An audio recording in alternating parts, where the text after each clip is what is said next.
Are you here to hear the story about the badger? Yeah? Okay then. Tidy by Emily Gravett.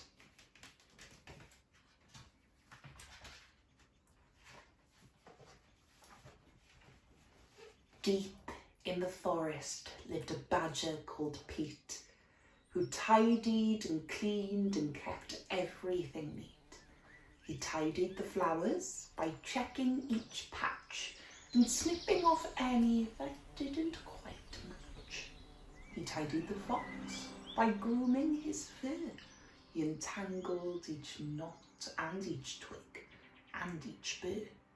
He tidied the birds from the big to the small by brushing their beaks and bathing them all. He picked up stray sticks, he swept and he rubbed.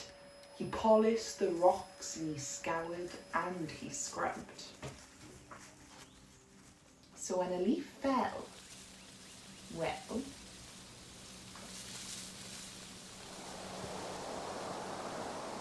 Pete tidied up. But still, he wasn't happy. Now the trees looked bare and scrappy. And so, to make it all look neat, Pete undertook a mighty feat. He dug up every single tree. But then it rained. It was a flood. And afterwards, a lot of mud. Pete called in the diggers, he called in the mixers, he called in the concrete, the rakers, the fixers. No mud, no leaves, no mess, no trees. Perfectly tidy and perfectly neat. This forest is practically perfect, said Pete. I'm hungry, he thought. I deserve a treat. And he hunted around for something to eat. But the beetles and worms he usually found were under the concrete, deep in the ground. And so Pete decided to go home instead. If he couldn't have dinner, he'd go straight to bed. But when he arrived and took out his key, there wasn't a door where the door used to be. Later that night, Pete tossed and he turned. His belly was empty, it rumbled and churned.